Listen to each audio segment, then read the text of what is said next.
नमस्कार विद्यार्थियों, श्री श्याम कॉलेज की ऑनलाइन क्लासेस में आपका स्वागत है। इस क्लास में हम पढ़ रहे हैं बीए बीएड फोर्थ ईयर के लिए भौगोलिक चिंतन का इतिहास।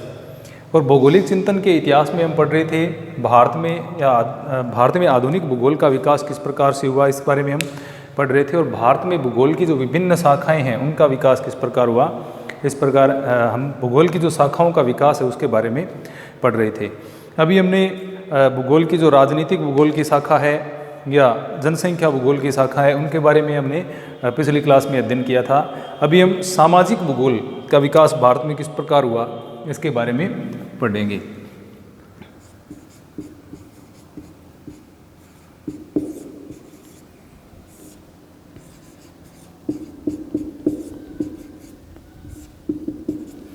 सामाजिक भूगोल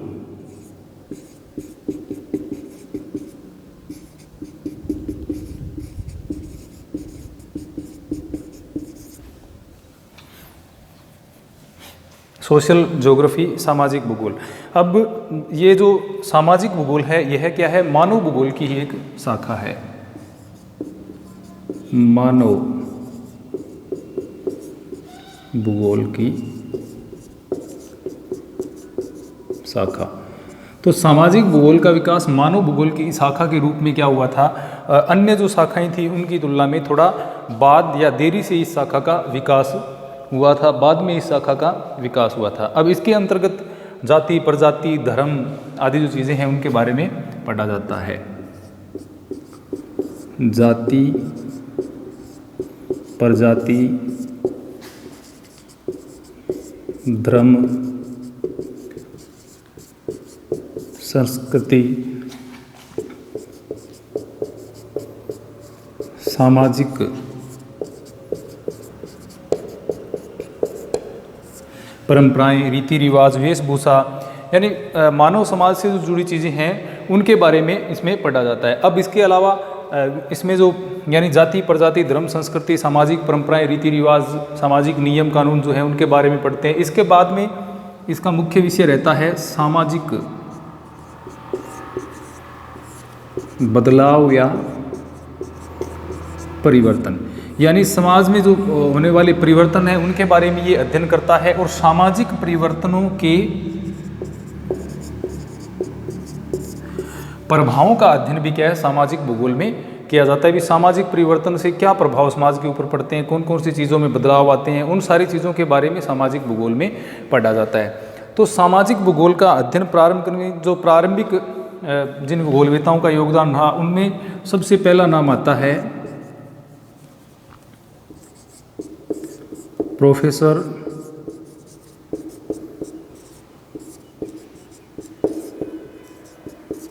लेखराज सिंह।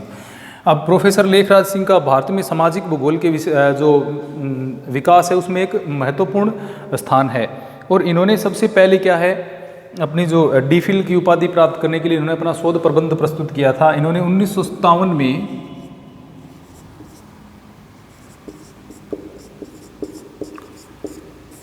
डीफिल की उपाधि के लिए अपना शोध प्रबंध प्रस्तुत किया था। और इन्होंने शोध प्रबंध प्रस्तुत किया, उसमें उत्तर प्रदेश के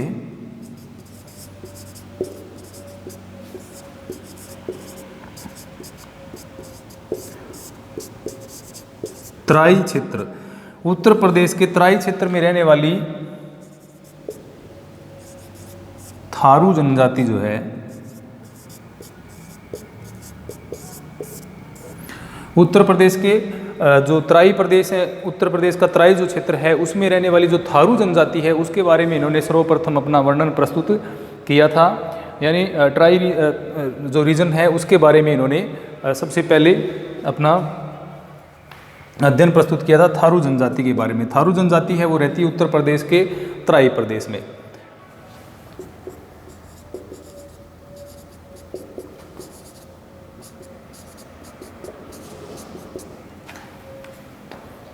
तराई region a study in human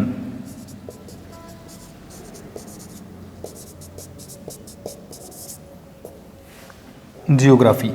तो ये इसका विषय था Terai region a study in human geography.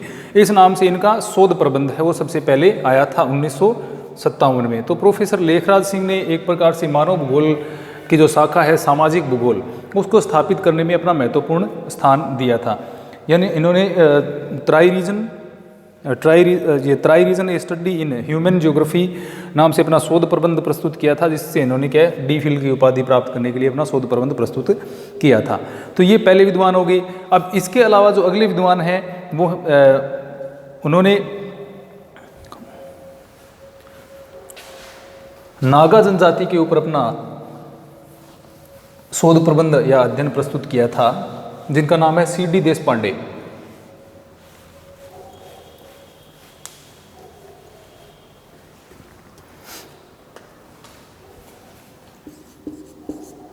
C.D.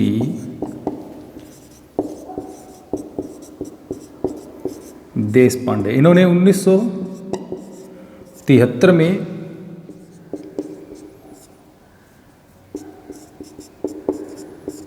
नागाग्राम इस नाम से इन्होंने क्या किया, अपना शोध प्रबंध है वो प्रस्तुत किया था नागाग्राम के नाम से। तो ये दूसरे विद्वान थे जिन्होंने क्या है अपना शोध प्रबंध है वो सामाजिक भूगोल की विषय वस्तु पर आधारित है वो पेश किया था, प्रस्तुत किया था। इसके बाद में जो कुमकुम मजूमदार है उन्होंने भी 1973 में C.D. देशपांडे और दूसरा है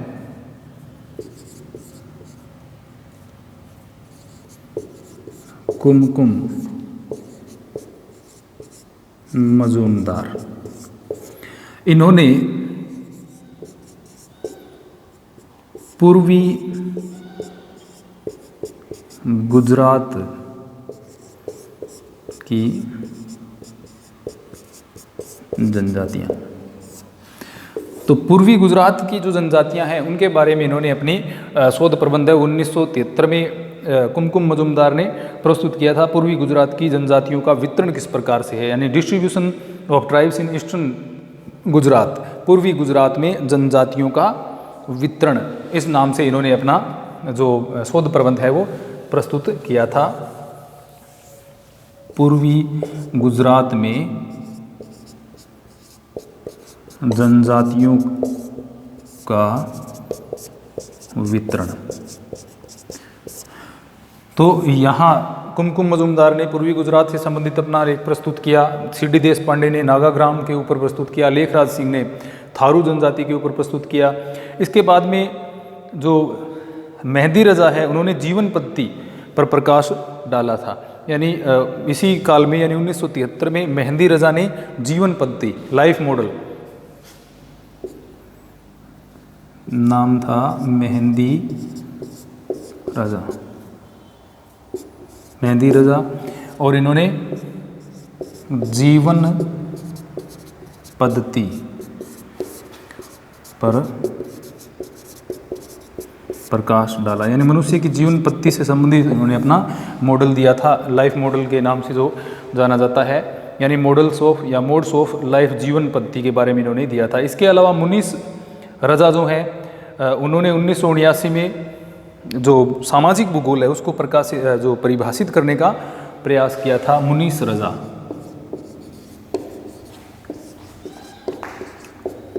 इन्होंने 1979 में सामाजिक भूगोल को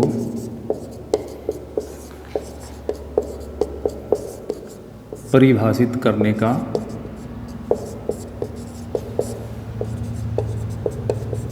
प्रयास किया। तो इस प्रकार हम देख सकते हैं कि प्रारंभिक जो सामाजिक भूगोल है उसको विकसित करने में, उसको परिभाषित करने में जो विशेषतः योगदान रहा है उसमें लेखराज सिंह है, मेहंदी रजा है, C.D. देशपांडे हैं, मुनीस रजा है, कुमकुम मजूमदार है, ये प्रारंभिक भूगोलवेता थे।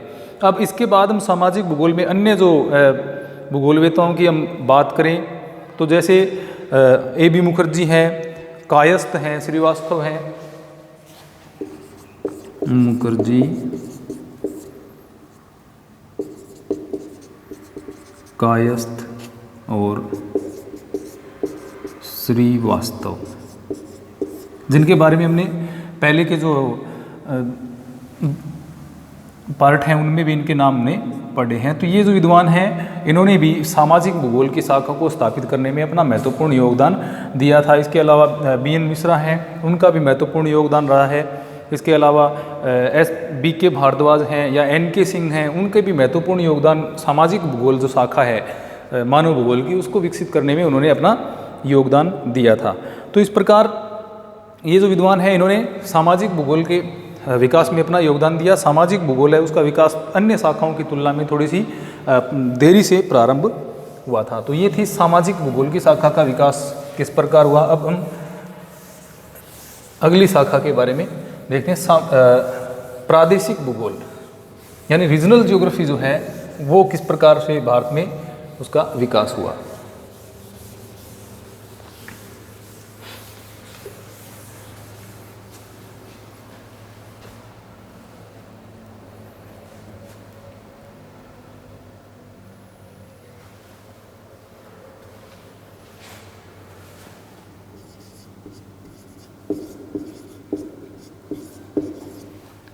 प्रादेशिक भूगोल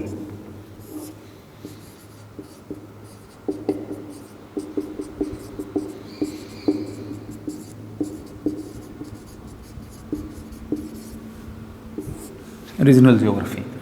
अब प्रादेशिक भूगोल में जैसा कि हम जानते हैं प्रदेश कोई भी क्षेत्र विशेष है उसको क्या है प्रदेशों में बांटना। यानी इसमें हम क्या क्या चीज़ें पढ़ेंगे, प्रदेशों की संकल्पना, उसके अलावा प्रादेशिककरण और जो प्रादेशिक भूगोल की विषय वस्तु ये मुख्यतः रहेंगी। यानी एक तो प्रादेशिकरण, सबसे पहले प्रदेश की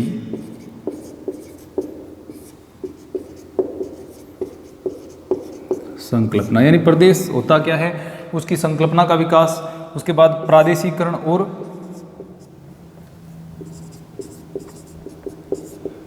प्रदेशों का भौगोलिक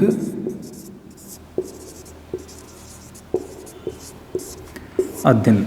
ये जो है ये प्रादेशिक भूगोल की मुख्य विषय वस्तु है। यानी सबसे पहले प्रदेश होता क्या है उसकी संकल्पना के बारे में जानना, प्रदेश क्या चीज़ है उसके बारे में प्रादेशिक, उसके बाद में क्या है प्रादेशिकरण क्या चीज़ है, यानी प्रदेश किस आधार पर उनका वर्गीकरण किया जाए, प्रदेशों का सीमांकन किस आधार पर किया जाए। और उसके बाद जो सीमांकन हमने किया उसमें जो प्रदेश विभाजित हुए उनमें उनका भौगोलिक अध्ययन किस प्रकार किया जाना चाहिए, कौन कौन सी चीज़ों का उसमें अध्ययन किया जाना चाहिए और कौन सी चीज़ जो है उसके आधार पर हमने उस प्रदेश को बांटा है। इन चीज़ों के बारे में सबसे पहले क्या है हमें जो विषय वस्तु है वो प्रादेशिक भूगोल की ये सारी चीज़ें रहती हैं। अब भारत में अगर हम बात करें तो सबसे पहले जो प्रादेशिक भूगोल के अध्ययन की हम बात करें तो पहले के जो हमने जब भारत में भूगोल के विकास के बारे में पढ़ा था तो उसमें भी देखा था कि सबसे पहले 1938 में SP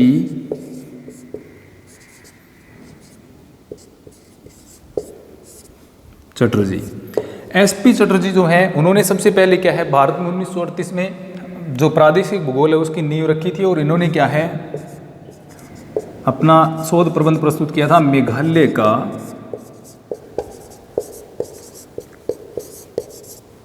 प्रादेशिक भूगोल।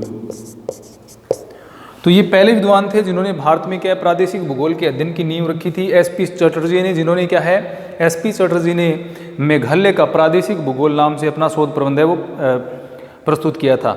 अब इसके बाद में इन्होंने इसके बाद जो विद्वान आते हैं वो आते हैं मोहम्मद अनस, जिन्होंने न्यू गिनी प्रदेश के ऊपर अपना भौगोलिक अध्ययन प्रस्तुत किया था न्यू गिनी पर।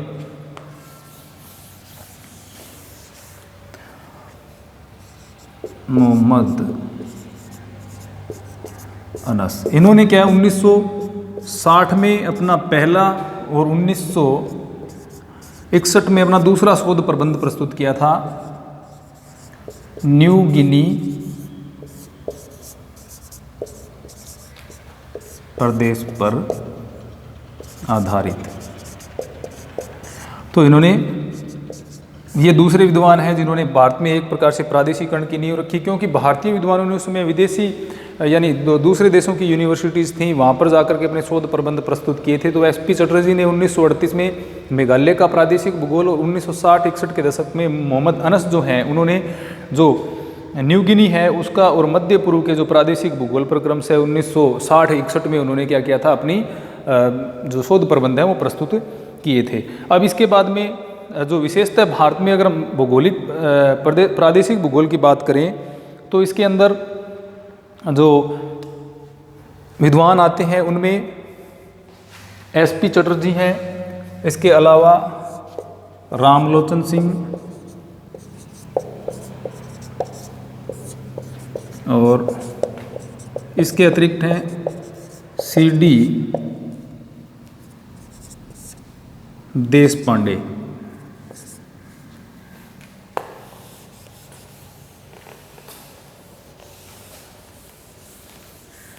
रामलोचन सिंह और सीडी देशपांडे। तो इन्होंने क्या है, भारत में प्रादेशिक भूगोल की जो संकल्पना है उसको विकसित करने का प्रारंभिक स्तर पर कार्य किया था। यानी सबसे ज़्यादा हम योगदान देखें प्रारंभिक स्तर पर तो एसपी चटर्जी, रामलोचन सिंह और सीडी देशपांडे का नाम आता है। अब यहाँ पर क्या है, जैसे एसपी चटर्जी हैं उन्होंने कई लेख प्रस्तुत किए थे। जैसे सबसे पहले इन्होंने मेघालय का प्रादेशिक भूगोल प्रस्तुत किया। इसके बाद उन्होंने प्रादेशिक भौगोलिक संरचना के जो अध्ययन के विविध पक्ष होते हैं उनके बारे में इन्होंने लिखा था। प्रादेशिक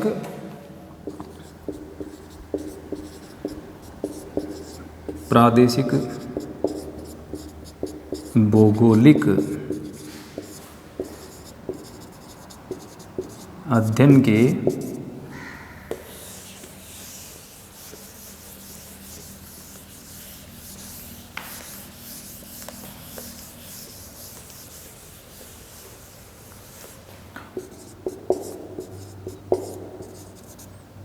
विविध पक्ष, ये इन्होंने लिखी थी 1966 में।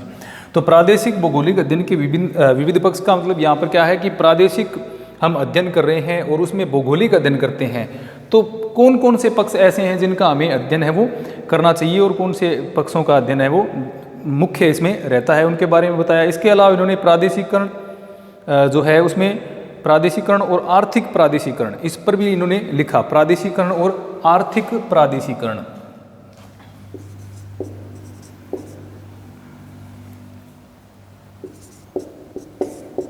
प्रादेशिकरण और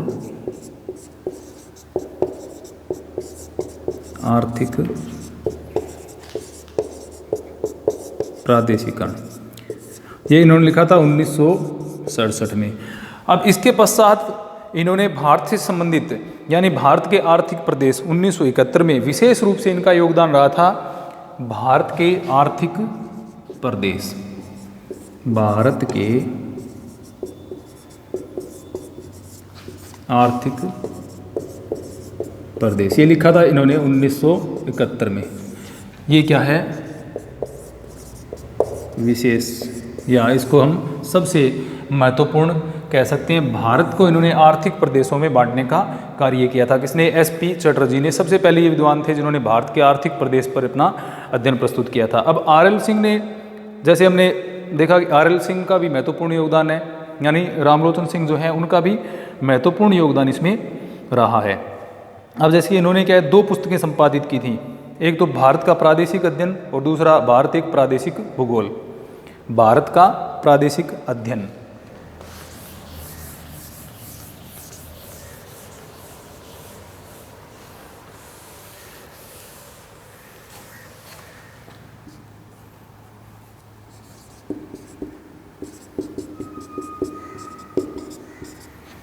नंबर 1 भारत का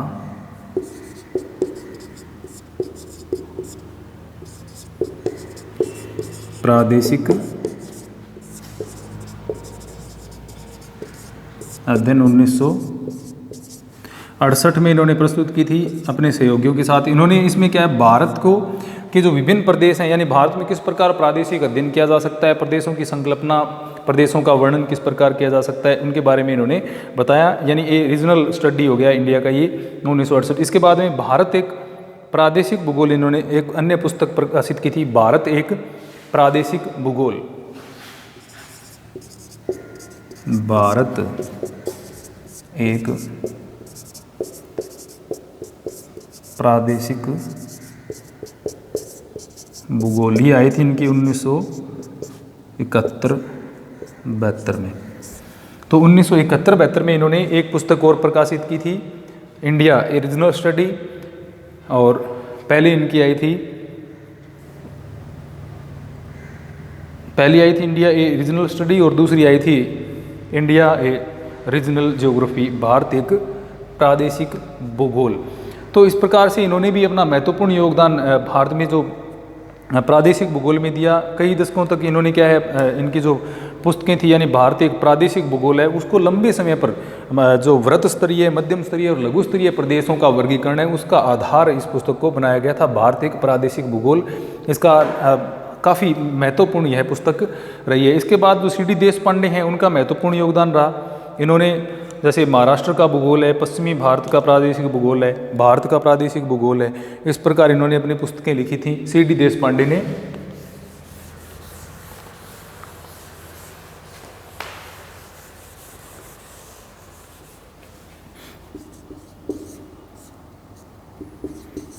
CD देशपांडे इन्होंने लिखी थी महाराष्ट्र का भूगोल,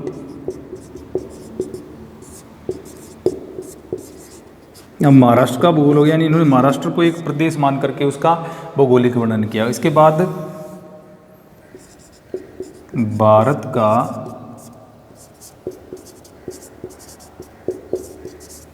प्रादेशिक अध्ययन,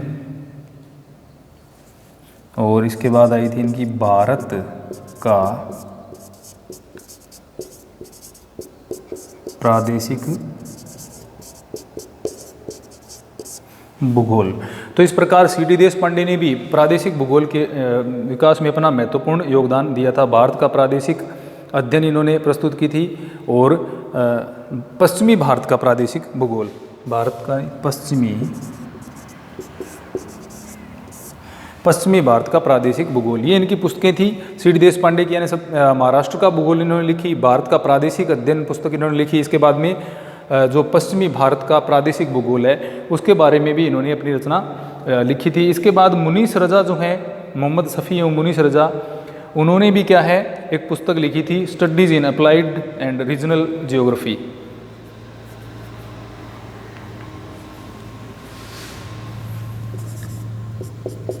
शफी एवं मुनीस रजा, इन्होंने 1971 में पुस्तक लिखी थी,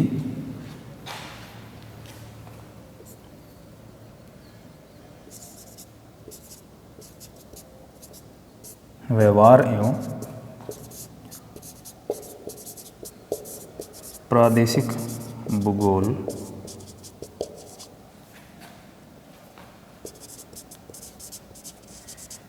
का अध्ययन।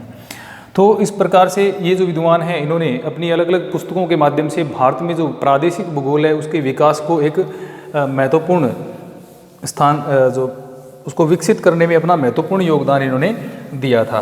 तो अगर हम देखें तो भारत में प्रादेशिक भूगोल के विकास में जो मुख्य विद्वान आते हैं, सबसे पहले SP चटर्जी, उसके बाद में रामलोचन सिंह है, CD देशपांडे हैं, शफी मुनीस रजा भी इसमें सम्मिलित हैं। Studies in applied and regional geography, यानी व्यवहार और जो प्रादेशिक भूगोल है उसका अध्ययन, इन्होंने एक पुस्तक लिखी थी। तो इस प्रकार ये जो विद्वान हैं, इनका महत्वपूर्ण योगदान रहा था भारत में प्रादेशिक भूगोल के अध्ययन के विकास में। तो हमने आज प्रादेशिक भूगोल के अध्ययन का जो विकास है वो किस प्रकार से हुआ और सामाजिक भूगोल के अध्ययन भारत में किस प्रकार विकसित हुआ, इसके बारे में पढ़ा। अगली शाखाओं के बारे में हम अगले अध्याय में पढ़ेंगे। धन्यवाद।